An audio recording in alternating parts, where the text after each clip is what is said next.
परम पूज्य आचार्य श्री वीर सागर जी महाराज की, परम पूज्य आचार्य श्री शिव सागर जी महाराज की, दीक्षा गुरुवर्य श्री आचार्य श्री धर्म सागर जी महाराज की, शिक्षा गुरुवर्य आचार्य श्री आचार्य कल्प श्री सुध सागर जी महाराज की, श्रीमद जैन धर्म की पंच कल्याणक प्रतिष्ठा महोत्सव की जय। परम पूज्य वात्सल्य वायरती पंचम पट्टाधीश आचार्य श्री वर्धमान सागर जी महाराज की, समस्त आचार्य संघ की।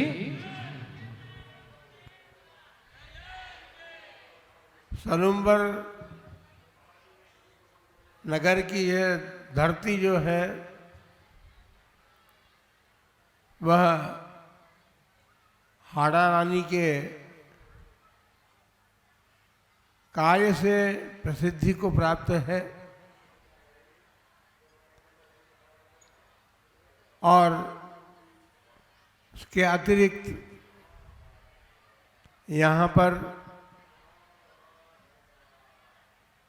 परंपरागत लगभग सभी आचार्य यहाँ पर आए हैं और उसके अतिरिक्त अन्य भी साधुगण यहाँ पर समय समय पर आते रहे हैं, जिसके कारण इस धरती पर धर्म की वृष्टि होती रही है। जिस प्रकार चातक पक्षी वर्षा ऋतु की प्रतीक्षा करता है, किसान बीज बोने की तैयारी करके तैयार रहता है, फिर भी वह वर्षा की प्रतीक्षा करता है और जब वर्षा हो जाती है तो अपने द्वारा हल चलाई हुई कोमल धरती पर वह बीज वपन करता है। बीज वपन करने के बाद भी वह सतत निरंतर सजग रहता है और सजगता पूर्वक उस बीज की रक्षा करते हुए फसल की प्रतीक्षा में रत रहता है। जब फसल प्राप्त हो जाती है उसके बाद जो उसको हर्ष होता है, उस हर्ष का स्वरूप अभी सलुम्बर वासियों के बीच में दिखाई दे रहा है। बहुत वर्ष पूर्व लगभग 17 वर्ष होने को आए जब सलुम्बर वासियों ने अपने मन में एक विचार बनाया था और उस विचार को बीज का रूप दे करके जो प्राचीन मंदिर था उसका जीर्णोद्धार करने का मानस बनाया और केवल मानस ही नहीं बनाया, उसको कार्यरूप देते हुए कार्यरूप परिणति के द्वारा आज जीर्णोद्धारित मंदिर जो है वह जिनालय अपने नवीन रूप में खड़ा है।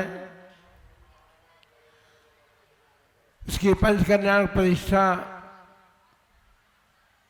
कब हो, कैसे हो और किनके सानिध्य में हो, इस बात की प्रतीक्षा भी वह वर्षों से कर रहा था। सलुम्बर नगर वासी जो है उनकी प्रतीक्षा भी पूर्ण हुई। जिस उद्देश्य से संघ के चरणों में उन्होंने निवेदन किया, वह निवेदन आज प्रतिफलित हो रहा है और इसीलिए सलुम्बर नगरवासी ही नहीं, अब तो सलुम्बर नगर नहीं रहा, सलुम्बर जिला बन गया है और सलुम्बर जिले के जितने भी लोग हैं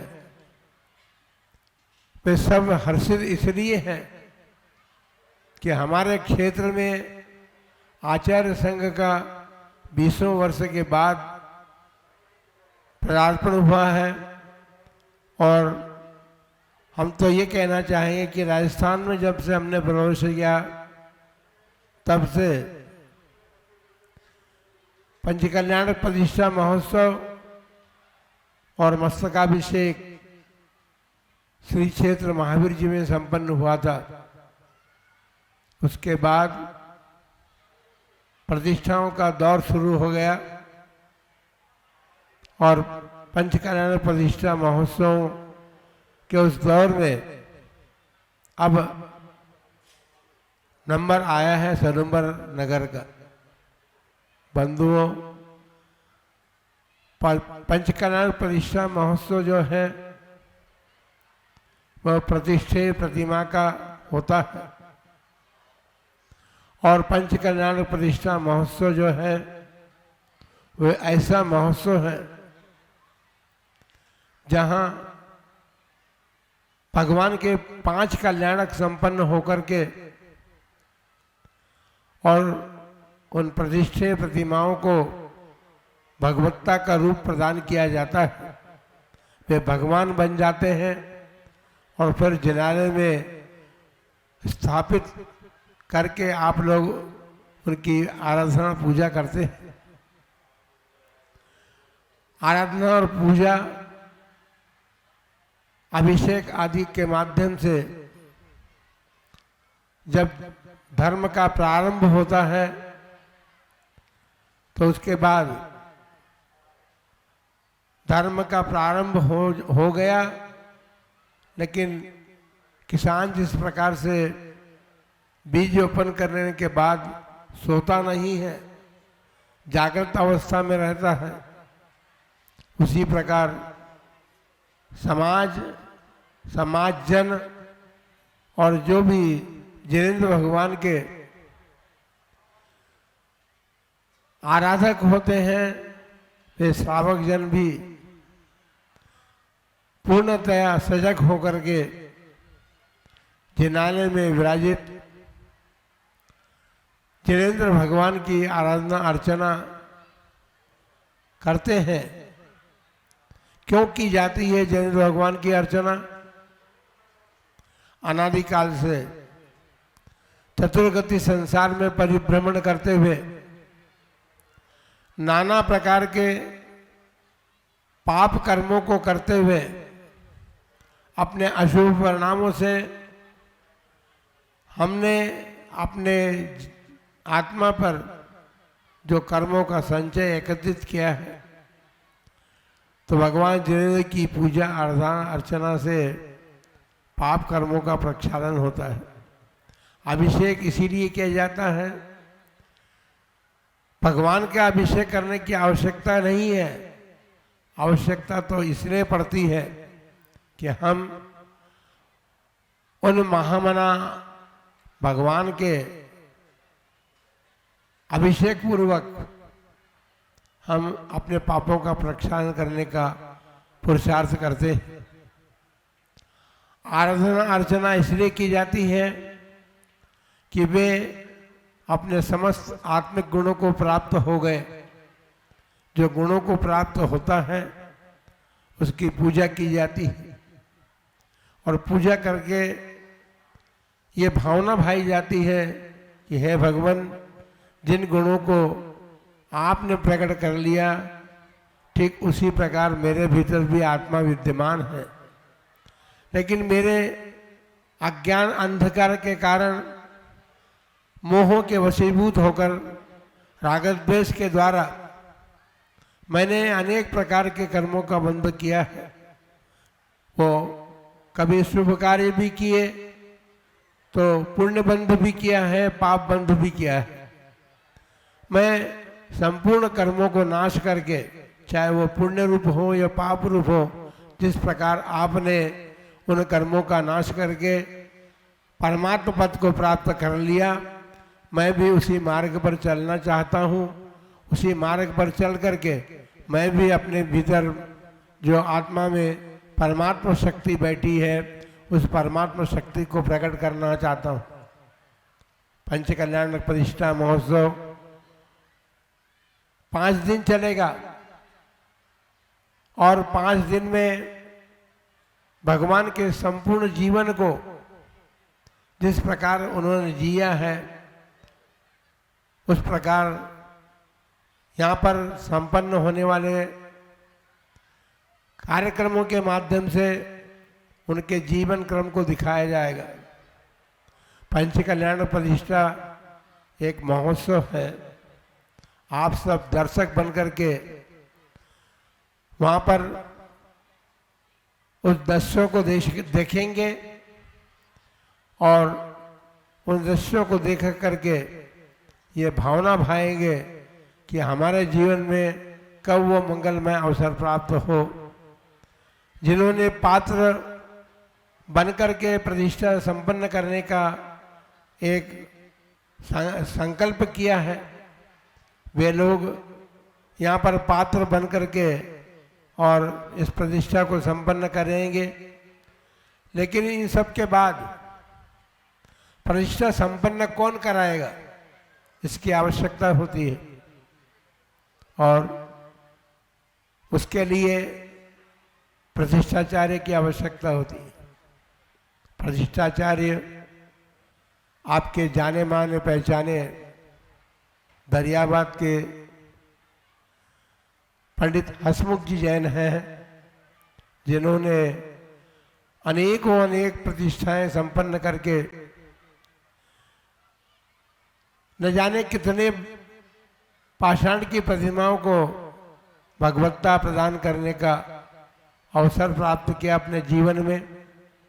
गुरुजनों का सानिध्य प्राप्त किया था उन्होंने, गुरुजनों से प्रेरणा प्राप्त की, शास्त्र का स्वाध्याय किया, प्रतिष्ठा विधि को शास्त्र के अनुसार संपन्न करने का उन्होंने एक संकल्प होकर के अपने जीवन को उन्होंने आगे बढ़ाया है। ऐसे प्रतिष्ठाचार्य, अनुभवी प्रतिष्ठाचार्य, जिन्होंने केवल प्रतिष्ठा संबंधी नहीं, उन्होंने जैन दर्शन के प्रतिष्ठा संबंधी, मंदिर संबंधी सारे विभागों को अपने ज्ञान के बल पर जाना, समझा और उसको आप लोगों को निर्देशन देते हैं, मार्गदर्शन देते हैं। सारे समाज के लोग यहाँ ही नहीं, केवल राजस्थान तक सीमित नहीं है उनका क्षेत्र तो आसाम तक भी चला गया, इधर दक्षिण भारत में भी चला गया है। सब दूर उन्होंने पंच कल्याण प्रतिष्ठाओं के माध्यम से जो धर्म की भावना की है, आप लोगों ने अपने मन में जो पंच कल्याण प्रतिष्ठा संपन्न करने का मानस बनाया, आज ध्वजारोहण के साथ ये ध्वजा जो कि आपने एक उसके माध्यम से, कार्यक्रम के माध्यम से ध्वजारोहण किया है और आप सभी ने देखा भी है उसे। ध्वजारोहण का मतलब तो ये होता है संकल्प का प्रतीक। आज इस ध्वजारोहण को करके हम संकल्पित हो रहे हैं कि पंच कल्याण प्रतिष्ठा महोत्सव संपन्न करेंगे। उस संकल्प के साथ साथ केवल ध्वजारोहण करके आप छूट नहीं जाएंगे। 5 दिन तक आपको पात्रों के अतिरिक्त जो भी आप सब दर्शक बनकर के उन पंच कल्याण प्रतिष्ठा के महोत्सव को देखेंगे, उन लोगों के लिए भी ये बात रहेगी, क्योंकि ये महोत्सव है, उत्सव नहीं है। जैसा कि आप सामाजिक परिवेश में जो उत्सव करते हैं, उन उत्सव से भी बहुत कुछ आगे बढ़ कर के ये महा महोत्सव है। और महा महोत्सव जो है, उस महा महोत्सव के माध्यम से आप देखेंगे कि एक पाषाण की प्रतिमा जिसको शिल्पी ने आकृति दी थी, आकार दिया था, वे भगवान बनकर के मंदिर में विराजित हो जाएंगे और आप और हम सब के लिए वे आराध्य बनेंगे।